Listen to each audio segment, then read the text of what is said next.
I've been seeing a lot of things talking of the people making commentary.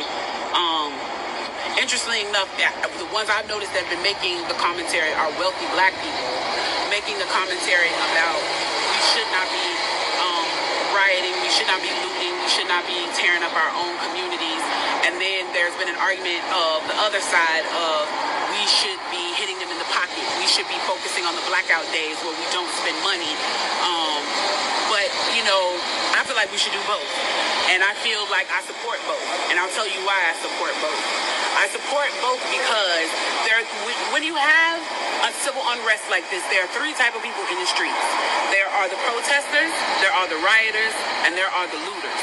The protesters are there because they actually care about what is happening in the community. They want to raise their voices, and they are there strictly to protest. You have the rioters who are angry, who are anarchists, who really just want to fuck shit up, and that's what they're going to do regardless. And then you have the looters. And the looters almost exclusively are just there to do that, to loot. Now, people are like, well, what did you gain? Well, what did you get from looting? I think that as long as we're focusing on the what, we're not focusing on the why. And that's my issue with that. As long as we're focusing on what they're doing, we're not focusing on why they're doing. And some people are like, well, those aren't people who are legitimately angry about what's happening. Those are people who just want to get stuff. Okay, well then, let's go with that. Let's say that's what it is. Let's ask ourselves why in this country in 2020, the financial gap between poor blacks and the rest of the world is at such a distance that people feel like their only hope and only opportunity to get some of the things that we flaunt and flash in front of them all the time is to walk through a broken glass window and get it. That they are so hopeless that getting that necklace, getting that TV, getting that change, getting that bed, getting that phone, whatever it is that they're going to get, is that in that moment when the riots happen and if they present an opportunity of looting, that's their only opportunity to get it. We need to be questioning that why. Why are people that poor? Why are people that broke? Why are people that food insecure, that clothing insecure, that they feel like their only shot, that they are shooting their shot by walking through a broken glass window to get what they need? And then people want to talk about, well, there's plenty of people who pulled themselves up by their bootstraps and got it on their own. Why can't they do that? Let me explain to you something about economics in America. And I'm so glad that as a child, I got an opportunity to spend time at Push where they taught me this, is that we must never forget that economics was the reason that black people were brought to this country. We came to do the agricultural work in the South and the textile work in the North. Do you understand that? That's what we came to do. We came to do the agricultural work in the South and the textile work in the North.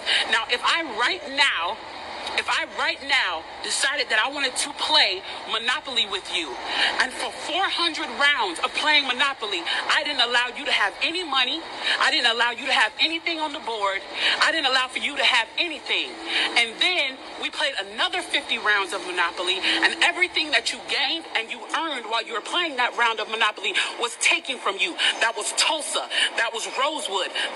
Those are places where we built black economic wealth, where we were self-sufficient, where we owned our stores, where we owned our property, and they burned them to the ground.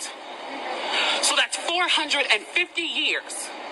So for 400 rounds of Monopoly, you don't get to play at all. Not only do you not get to play, you have to play on the behalf of the person that you're playing against. You have to play and make money and earn wealth for them, and then you have to turn it over to them.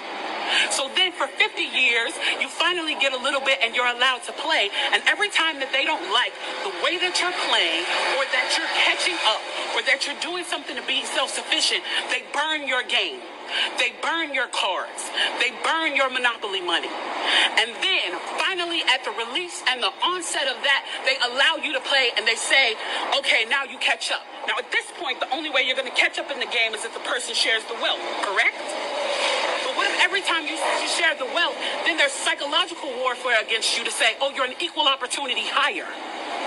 So if I played 400 rounds of Monopoly with you and I had to play and give you every dime that I made, and then for 50 years, every time that I played, if you didn't like what I did, you got to burn it like they did in Tulsa and like they did in Rosewood, how can you win?